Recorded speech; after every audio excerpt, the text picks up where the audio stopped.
The Viking Experience. I don't even know what to say to that. The Viking Experience, bruh. Now, I was just like everyone else, man. You heard the name, you shit on it, and then you just sit there and think, and it's like, what happened? You're asking yourself why.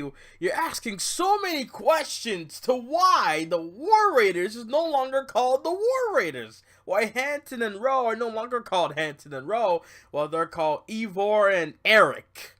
And now the Viking Experience. Now, Mick Foley on Twitter. I didn't want to like, if anyone like defended it, I didn't want to be the ones to jump on them and be like, shut the fuck up. You know, I didn't want to do that. I didn't want to be one of those people, because I realized that, I mean, the name, I mean, some people might look at it like it's just a name change. God, you know, like, well, like, who cares? But it's just that the name, sometimes the name matters, and sometimes the names actually work on somebody. You know what I mean? So, like, it will take a while for it to get used to. I mean, yeah, there are examples where some names are stupid. You know, like Kane, the Undertaker. That's like one of the first things that came to mind for me. Velveteen Dream. When I first heard that, I'm like, what the hell is that? What is a Velveteen Dream? And then, you know, time went on. Look at him now. You know what I mean? I'm just saying, but then again, that's NXT. This is the main roster, and it's hugely different. Trust me, okay? Raw and SmackDown compared to NXT, I mean, there's no comparison. I'm sorry. There's none. War Raiders coming in. They're heels, by the way, because they teamed up with the Revival against Hawkins and Ryder and Ricochet and Black, right? They came in. I'm just chilling. I'm like, what the? They already got. I mean, they're the champions. Y'all couldn't at least wait until by SummerSlam to bring these guys up. I'm like, whatever. They're here. So right, I'm just chilling, and I do not hear Hanson and Rowe, the War Raiders. I hear Ivor and Eric, the Viking Experience. And when I heard that, I'm like, what? I didn't hear that. I had to bring it back and rehear it again. And when I heard it again, I look at the nameplate, I'm like, they changed their name. Why the fuck did they change their names? And then I went on Twitter, tweeted, and just raged, just flipped out, just, you know, unleashed everything. Like, God damn it. God damn it, man. And the fact that there's some people out there that did live reactions for the Shakeup. Have you noticed that the Superstar Shakeups gets worse and worse and worse each freaking year? This is the third edition of the Superstar Shakeup in this, what if you want to call it a brand split anymore, right? Ever since 2017, right? 2018, and then this year. This is the third brand Superstar Shakeup we're having now, and the fact that each year gets worse. Like, I think 2018, out of the three, within the past 3 years, I think 2018 Superstar Shakeup was actually the best one we had, in my honest opinion. 2017 was trash. 2018 was blessed. You know, because SmackDown went on to, you know, it went on having good to great television, sometimes having the best SmackDown of the month or maybe the year. But there has been times where there's been bad episodes as well, right? 2017, after the Superstar Shakeup, SmackDown was trash for the majority of the year. I'm never going to blame that on gender. The show was just bad overall. Sometimes, you know, I just didn't really care. 2019, I'm afraid what's going to happen this year. This year, they got rid of AJ Styles. Styles is on Raw now. You got AJ Styles. You got the the Viking Experience. You got, who else you got? I mean, I got the list right here. The Miz. You got Black and Ricochet, which I don't know why people are like, oh, what show are Black and Ricochet was on? I'm like, then again, I was asking myself that question, but then Michael Cole was like, are they on Raw? They're on Raw. And now I got the list here. I guess they're on Monday Night Raw, which is dumb. They should have put one of them on SmackDown. I really hope one of them does go to SmackDown. If I was WWE, I would put Ricochet on SmackDown. I don't know. Because I feel like Raw having Aleister Black as that. Think about it. Aleister Black versus Seth Rollins. Or Aleister Black versus Finn Bálor if he stays on Raw. Aleister Black versus Rey Mysterio. Like, or Cedric Alexander versus Aleister Black, because Alexander's on Raw now. So let's look at the list here. AJ Styles, The Miz, Ricochet, Aleister Black, Eric and Ivar, okay, Andrade Cien Almas, Zelina Vega, Rey Mysterio, Lars Sullivan, the Usos, Jimmy and Jay, Naomi, who got no reaction. Oh, so sad. EC3, which I thought he was already on Raw, because when Triple H was like, we're gonna have new faces, new matches, on Raw, and you guys are the authority. Remember that shit, right? EC3, I thought he was already on Raw, but yeah, EC3's on Raw apparently. Lacey Evans is on Raw, which I thought she was, but maybe this is a list of exclusive, meaning you're not going to see these people on the other show, just like the other superstars, like, within the past year. And then Eric Young from Sanity, and Cedric Alexander. So yeah, those are the superstars on Monday Night Raw. I guess they are exclusive, which to me, that looks like a weak-ass line of superstars, by the way, to go to Monday Night Raw. AJ Styles, he's done a lot on SmackDown, United States Champion, WWE title, won the championship twice, held it for, I think, a combined maybe 300, no, not 300, I think he held it a combined 400 days plus, right? And it's between his first reign, which is from September 11th all the way to the Royal Rumble pay-per-view in 2017, so you gotta keep that in mind. Also, and his WWE title reign recently was from, I think, 2 weeks before Survivor Series all the way up to 2 weeks before Survivor Series in 2018. So AJ Styles has done a lot on SmackDown, so it's not a bad idea to put him on Raw. It was been reported for the past year that, or plus 2 years maybe, that AJ Styles was wanted by Vince to be on the Red Brand. The Miz, the last time The Miz was on Raw, it was bad. I don't care what anybody says, okay? And I'm not supposed to like him, but now he's a face. I'm supposed to like him now. Oh. But, I mean, I'm liking The Miz now. He's more like, he's still how he was before. It's just that he developed better now, and he's a lot better than, you know, the first time he was a babyface, so I gotta give him credit for that.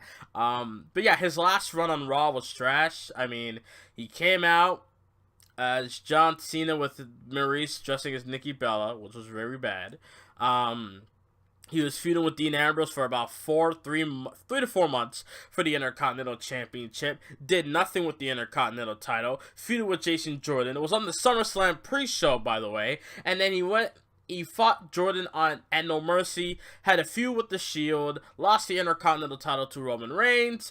And then that's pretty much it. He had the only one big match he had on Raw, as a Raw superstar, was the triple threat match for the Intercontinental Championship at WrestleMania. That is the only big match I can remember The Miz had that everyone was looking forward to. I'm not even counting when The Miz came back on Raw 25 last year to beat Roman Reigns for the Intercontinental title. I think the Raw before the Royal Rumble pay-per-view. So let's hope Miz's run on Raw will be a lot better. Maybe Shane McMahon. Oh, but then again, there's no, like, general managers or commissioners, so we're gonna see Shane on Raw. So Raw's gonna be shitty a lot more. Ricochet, Aleister Black, nothing much we can say there. They've been on the show for the past 2 months, so nothing much I can say about that, or a month now. So Viking Experience, yeah. Road Dogg says within a month or 3 months, we're going to get used to the name and everyone's going to remember the Viking Experience, but not the War Machine or War Raiders anymore. So, wow. Okay. Andrade Cien Almas was probably, to me, the best part of the show. Andrade defeating Finn Bálor was the best part of the show. Andrade versus Bálor was a great match, and I enjoyed it. So I really hope that Andrade, if Finn Balor's still on Raw, Finn Bálor should be the first guy to, face, Andrade should face at Money in the Bank for the Intercontinental Championship literally 1 month from today at, is it May 18th, 16th, or May 19th? I think it's 19th, right? Because every time I hear somebody else mention Money in the Bank on May 19th, they say, don't tell Kane. So I think it's on May 19th. But yeah, 3 days from now, it will be a month towards Money in the Bank. So maybe Andrade should get a shot at Finn Balor for the IC title. I mean, shoot, when I brought Andrade Cien Almas to my Universal on SmackDown, he beat John Cena, won the Intercontinental title day 1. I'm just saying, they kind of did the same thing here. Andrade came to Raw on his Raw debut, first match he has, and he beats the Intercontinental Champion. The difference is he didn't become the champion, so. Rey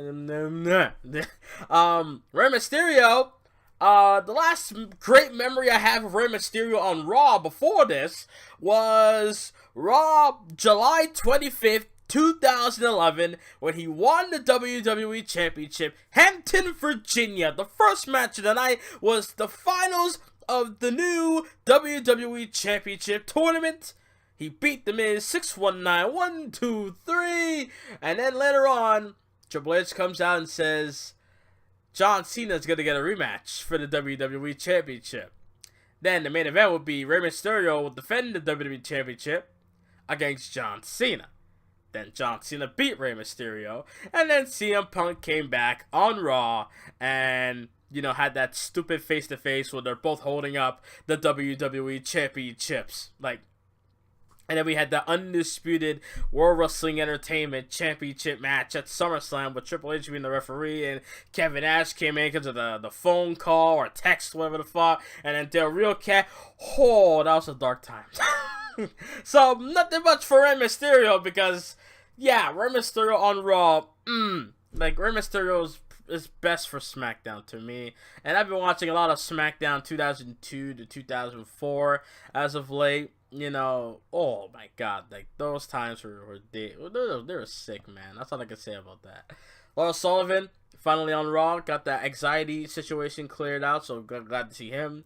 The Usos came out. It was so cool to see the Usos on Raw. There's only one negative about that. They fucking spoiled it before they even came out. If you're watching it from home, or maybe you might have seen it on the Titantron above your head, the little screen, you probably saw that the producers in the back, some idiot, maybe Kevin Dunn for all I know, pressed the nameplate button where it shows, when the wrestler come out and got the nameplate out, right? It showed the Usos while Gable and Rude were calling out any tag team from SmackDown to come to Raw and face them. Wow.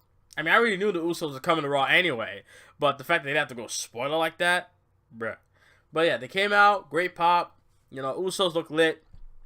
The crowd's behind the Usos was nice. So, yeah, the only thing is, Raw's tag team division sucks compared to SmackDown. I'm just saying, both tag team divisions, they're not good if you look at it individually.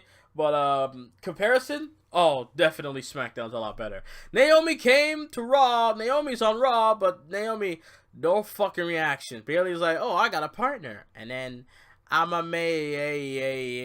And you hear crickets. You hear nothing. She just came out. She came out and no reaction. She dancing, music blasting, club music going on, and nothing. Bayley and Naomi won the match. No reaction. Nothing. EC3 got buried by Braun Strowman, which I hope EC3 is going to SmackDown, but then again, he's on this list, so maybe not. Maybe Braun Strowman is going to be going to SmackDown Live. Hopefully, man. Maybe a new brand will be new brand, new me situation. You know what I mean? Lacey Evans is on Raw, and she's the #1 contender for the Raw Women's title, which is odd because all she did was strut her stuff for the past 2 months. So any woman in WWE, the only way to get a title shot nowadays is for you to strut your stuff, wear nice gowns, nice clothing, dress like a lady, have a sun hat for all I know, right? Have those little white long gloves, you know what I mean? Looking exquisite. And then you walk down the aisle, you strut your stuff, turn around, keep going back. Hell, do it on pay-per-view. And then, and only then, that's when, you know, when the timing is right, you'll get your shot. Look at Lacey Evans. From day one, even at pay-per-views, even on WrestleMania, she did the same thing. Came out, strut her stuff, wearing extravagant clothes, looking exquisite, like a lady should. And then she turned around, walked backstage, that was it. And then 2 weeks after WrestleMania, she's getting a title shot against the man, Becky Two Belts, Becky Lynch. Wow. She's after the Raw Women's Championship. Look at that. Eric Young, where is Dayton Wolf at? So they're stuck on SmackDown, huh? Wow. That sucks. Wow. And then Cedric Alexander. So those are the people on Monday Night Raw. AJ Styles, The Miz, Ricochet, Aleister Black, Eric, Ivar, however we want to pronounce his fucking name, Andrade Cien Almas, Zelina Vega, Rey Mysterio, Lars Sullivan, Jimmy J. Uso, Naomi, EC3, Lacey Evans, Eric Young, and Cedric Alexander are on Monday Night Raw. So let's see. Next thing you know, AJ Styles come out. What is Michael Cole gonna say? Because he always has something big for, like, you know, when it's Sasha Banks, it's boss time! Or when it's Roman Reigns, the big dog! Or Seth Rollins, you know, here comes the King Slayer! Or the Beast Slayer! Or some shit, right? He's probably gonna say, here comes the Phenomenal One! I bet. He's gonna say that shit when AJ Styles comes out every Monday night. Guarantee it. So think about it. AJ Styles went from wrestling on pay-per-views, getting at least maybe sometimes one day off to rest, and then go on Tuesday to wrestle, right? Well, when he's on a pay-per-view, he's on Raw the next night. Wow. Sucks for you, AJ. Okay. So do I need to review this fucking show? This show was in the Bell Center in Montreal, shitty Quebec, Canada. As Michael Cole welcomes us, and then Stephanie McMahon comes out, kill me, and then she introduces her brother, the best in the world,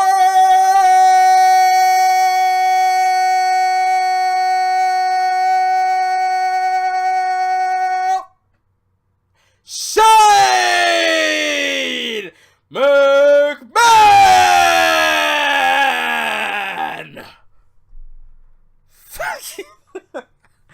And then French spoke some French.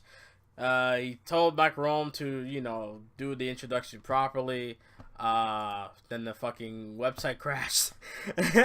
And then after that, fans chanted for CM Punk. Rome does not speak French. Crowd chanting, you suck. Stephanie was like, look, Kurt Angle left. Whatever, get over it, right? Then after that, this is going about WrestleMania. Shane McMahon talking about big moments, beating up Miz Dad, George. And then Miz came out, beat up the Miz. Stephanie McMahon introduced new Raw superstar to start out the Superstar Shakeup. And it was to be The Miz. The Miz came out. Beat up Shane, and that was it. And the fans cheered him. And I think the fans cheered for The Miz too.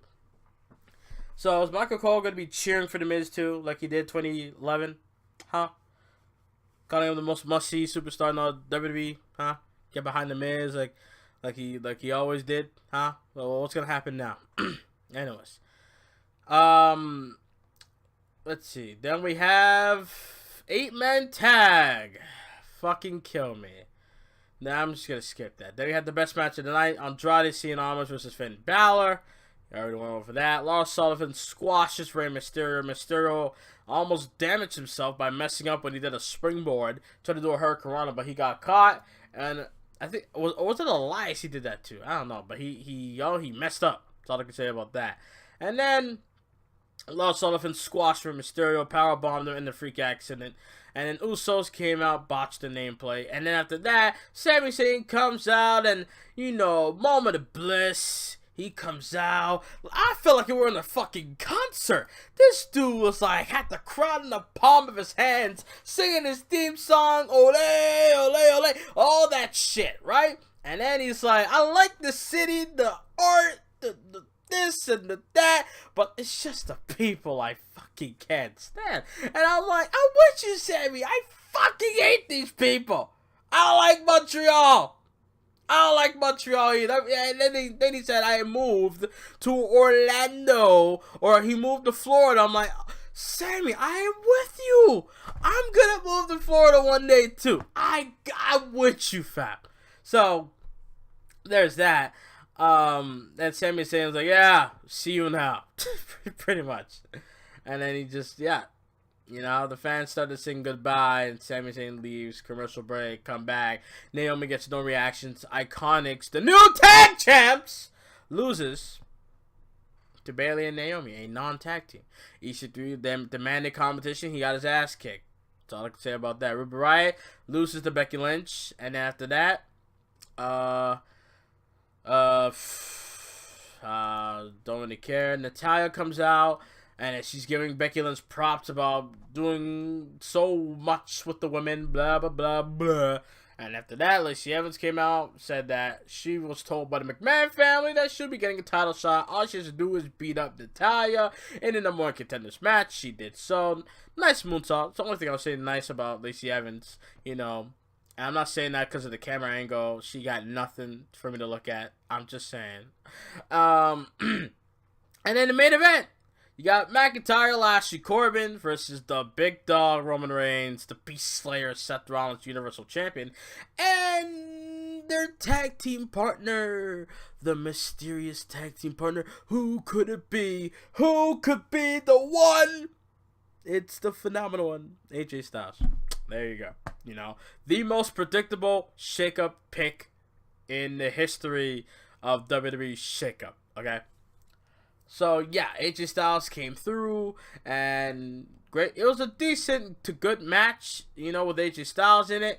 I didn't really care until AJ Styles got involved in the match, and then Roman Reigns and then Seth Rollins, they did some stuff that was cool in the match, and then AJ Styles had a phenomenal form on Lashley, and then, they got a win. AJ Styles, why does AJ Styles from an angle look like Heath Slater from 2012? If you look at it. Take away the red hair, because, Heath Slater's a ginger, right? So, take away that. Why does, from an angle, if you think about it, why does he look like Heath Slater from 2012? Remember that? I'm a one-man band, that shit. Getting beat up by DDP and Vader and Doink the Clown and Sid and all these niggas, So, and that's how Raw ended. So, yeah. That's all, that's what happened. So yeah, each fucking year, the Superstar shakeup gets worse and worse and worse. And I'm talking from Raw's perspective. SmackDown last year had the best end of the shakeup, without a doubt. And apparently Vince McMahon looking to have announced biggest acquisition in SmackDown history. Mr. McMahon to reveal the biggest acquisition in SmackDown Live history. The first night of the Superstar Shakeup was thrilling, to say the least. Although SmackDown Live is saying goodbye to superstars like AJ Styles, The Miz, Rey Mysterio, and Naomi, and there's still plenty of intrigue as to who will be joining Team Blue. Mystery has been heightened by Mr. McMahon, who will be revealing the biggest acquisition in SmackDown Live history tonight. Who has the chairman secured for the Blue brand? I bet you it's either Ronda Rousey or Brock Lesnar. Guaranteed. That's all I got to say about that. And, well, that's pretty much it. Superstar Shakeup sucked. The Viking Experience sucked. And, yep. That's pretty much it. What do you guys think, man? Superstar Shakeup. You liked it? If you did, God bless you. God bless you. Like, subscribe. Hope you guys enjoyed this podcast version of the review, because I just had to get my thoughts out there, because honestly, I just couldn't fathom on the idea of the Superstar Shakeup nonsense. And yeah, I'll see you guys next time, and I'm out. Later.